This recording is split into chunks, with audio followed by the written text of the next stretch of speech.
ìyá Mohbad sọ ara rẹ̀, ọkọ rẹ̀ ń pàṣẹ, òun yí àṣẹ ọkọ rẹ̀, òun yí dànù. Sóbìnrin rẹ̀ ni ẹ́, obìnrin rẹ̀ ni ẹ́, obìnrin rẹ̀ kan kò ní máa yí àṣẹ ọkọ ẹ̀ dànù. Sọ ọmọ adúrú ìyà tí bàbá Mohbad jẹ lórí rẹ̀ ni tí ìwọ bá ti jìyà lórí ọmọ rẹ̀. Rántí ìyà, mọ̀ pé bàbá ọmọ ìjìyà gidi lórí ẹ, ọmọ iye ọmọdún tó ọmọ iye èjì tí ọmọ yẹn wà kó tó kó wọn lẹ̀ ni. Ìyà tó yẹ kí wà àti bàbá yẹn jẹ lórí àwọn yẹn, bàbá yẹn nìkan olódà gbogbo ìyà yẹn jẹ lórí ọmọ yẹn. Ọmọ tó wá dé èèyàn tán tó wá kú mọ́ bàbá yẹn lójú, so ó dùn ọ́ tó bàbá yẹn ni. Ọkọ ẹ tó wá ń pàṣẹ, ó wá ń yí àṣẹ ọkọ rẹ̀, òun yí dànù. Tí gbogbo ayé bá yí àṣẹ ọkọ rẹ̀ dànù, kì í sí ọ̀rọ̀ ẹ̀kọ́ ọmọ yí àṣẹ ọkọ rẹ̀ dànù. Ó yẹ kó o fi yí gbogbo ayé pé ìyàwó rẹ̀ ni ọ́ lọ́ọ̀dẹ ọkọ rẹ̀. Tó o bá tiẹ̀ wá sí lọ́dọ̀ ọkọ rẹ̀ mọ́, ó yẹ kó o fi àpẹẹrẹ pé o ń ṣe dáadáa nígbà tó wà lọ́dọ̀ ọkọ rẹ̀, ó yẹ kó o fi hàn gbogbo ayé náà.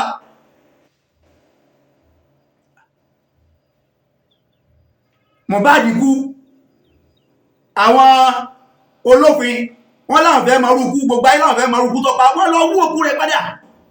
Wọ́n sí autopsy, wọ́n àti ìrí result autopsy.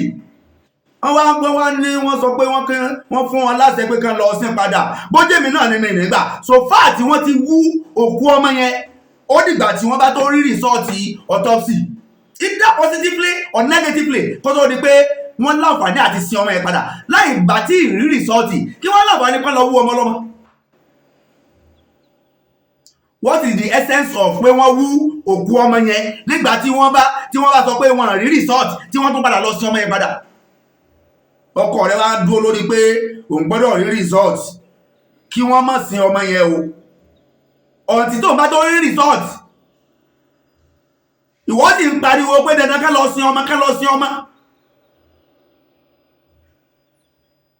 Sọ̀rọ̀ nìyẹn, èèyàn máa ń ronú náà. Tó bá tẹ̀ wà jẹ́ pé ọ̀rọ̀ tọkọ rẹ̀ ń sọ kò sọ̀rọ̀ ń bẹ̀, kì í ṣe gbangba ni wá tí wá jáde tí wà máa pariwo pé bá ń sọ fún o kó já lọ sí o, kó já lọ torí kí nìyẹn. Ìwà òkè fún ní wà lẹ́ lóòótọ́.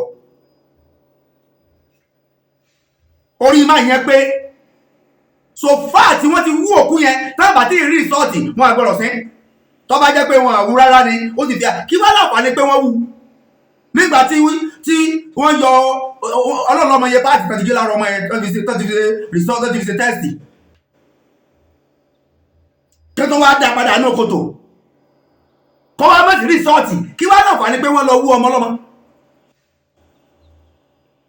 Bẹ́ẹ̀ náà ni bàbá yẹn ń béèrè pé òun fẹ́ kí ìyàwó ọmọ wọn ṣe DNA test, ìwọ iná ló ń tako.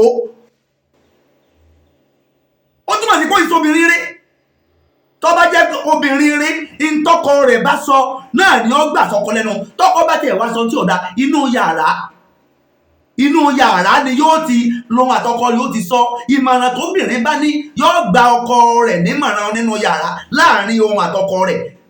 Tó bá ti rí pé obìnrin ti ń kíbò sí gbangba, ó ti ń fẹjọ́ ọkọ rẹ̀ sùn nìyẹn. Ó ti ń jẹ́ ká mà pé ìwọ ló fẹ́ máa pàṣẹ fọ́kọ rẹ̀ nìyẹn. Bàbá ló fẹ́ DNA test, ìwọ ń sọ oníkòsí tí tọ́jọ́ bẹ́ẹ̀ o against ẹ̀ náà lórí ti DNA test. Where is the result of that autopsy? Ṣé wọ́n ti rí result autopsy ní tó fi ń pariwo ká lọ sí Mohbad? Ìṣẹ́lá Muhammad ó jẹ́ kó yé wa pé ó ní khairu nizal, obìnrin tó jóbìnrin rẹ̀ tó dá nínú obìnrin manta suruka ìsá àbùsọ́rítà, ó ń lóbìnrin tó yẹ pé tọkọ rẹ̀ bá ti ń wojú rẹ̀ inú ọkọ ó sì máa dọ̀, obìnrin rẹ̀ nìyẹn. Wàtú tí ó kà ìsá àmọ́rítà, obìnrin rẹ̀ lẹ́jọ́ pé yóò máa tẹ̀lé àṣẹ ọkọ rẹ̀ nígbà tí ọkọ rẹ̀ bá pàṣẹ. Ọkọ rẹ̀ ń pàṣẹ ọ̀tẹ̀ láṣẹ ọkọ rẹ̀ náà. Tọkọ rẹ̀ bá pàṣẹ sọ́tún, ìwọ náà pàṣẹ tó sì ní náà. Tó bá tiẹ̀ wá sí lábẹ́ ọkọ rẹ̀ mọ́, bàbá yìí lọ sábì Mohbad fún. Tó bá ti jẹ́ pé kì í sọ náà ló bí fún, jẹ́ kí gbogbo ayé ọmọ kẹ́ lọ sí DNA test kó o lè sọ pé kì í ṣe òun ló lè Mohbad o, so kọ̀ láṣẹ lórí Mohbad. Ẹni tó bá fi mú ẹ láti máa bá ọkọ rẹ̀ jiyàn lórí pé ọkọ rẹ̀ ní ká má tí ì sin Mohbad ọ̀ǹtí tó ń bá tó rí result ìwọ ń pariwo pé kí wọ́n sin so definitely bóyá kì í ṣe bàbá náà ló ní Mohbad kó o lè lọ ṣe DNA test fún bàbá náà pé Mohbad o kì í ṣe tiẹ̀ o torí ẹ̀ lọ́jẹ́ kí n máa takò ọ́ lọ́jẹ́ máa kó àṣẹ rẹ̀ padà sí ọ lẹ́nu so far tó bá ti jẹ́ pé bàbá yìí ló bí ọmọ rẹ̀ ló bí Mohbad nílẹ̀ Yorùbá ọkùnrin láláṣẹ náà ó tá a bá fẹ́ fa ọmọ fọ́kọ tá a bá tí ì rí bàbá kódà tí bàbá bá kú bàbá ní kù obìnrin ọ̀láṣẹ islamically àti nílẹ̀ Yorùbá kóbìnrin kó lóun fẹ́ fa ọmọ fọ́kọ láì bá sí àṣẹ bàbá rẹ̀ mẹ́ tí bàbá rẹ̀ ọba sí láyé mọ́ ẹni ọba kù fún ní bàbá ni yóò ṣe aláṣẹ fọmọ náà pé àwa ni bàbá rẹ̀ àfún ìlọmọ yìí obìnrin singularly kò tó bẹ́ẹ̀ kó dá fa ọmọ fún ọkọ ká tó wá ń bù ọmọ rẹ̀ ni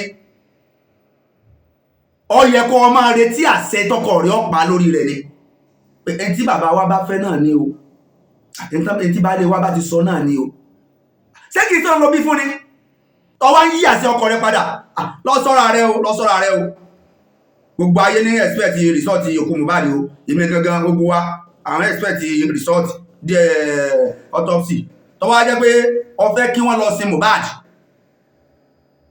tó fẹ́ kí wọ́n lọ sin Mohbad lọ ṣe DNA test fún bàbá Mohbad pé bóyá kìí ṣe olóni Mohbad tí DNA test bá ti gbé wá pé bàbá Mohbad kọ́ ló ní Mohbad o àṣẹ tó bá wù ọmọ apá lórí Mohbad so far tí DNA test bá ti gbé wá pé bàbá Mohbad ló ní ọmọ rẹ̀ a ní sin Mohbad lọ́dọ̀ tí ìgbà tí wọ́n bá ti tọ́bá rí èsì àyẹ̀wò torí pé wọ́n ti wú ọmọ yẹn wọ́n ti wú síta already tó bá jẹ́ pé wọ́n àti ìwú ni a sọ pé kò ní ìdí kí wọ́n wulẹ̀ máa wú ká má fojú ọmọ ọlọ́mọ ráre ṣùgbọ́n wọ́n ti wú already nígbà tán wú ọmọ ọlọ́mọ ká tó wá dá padà sínú ládùúrú wàhálà tẹ́ ti fi ọmọ yẹn náà ti fòkú ọmọ yẹn ṣe ká tó wá mọ́ èrí sọ́ọ̀tì kí wá ní ẹsẹ̀ sí pé wọ́n wú craziness nìyẹn náà so bó ṣe jẹ́ nìyẹn so ìyá Mohbad ò gbọ́dọ̀ sọ nǹkankan lórí ọ̀rọ̀ yẹn má kò sì gbọ́dọ̀ sọ pé ká lọ sin ọmọ yẹn until tí wọ́n tó rí result autopsy either positively or negatively. Assalamu alaikum warahmatullahi wabarakatuh.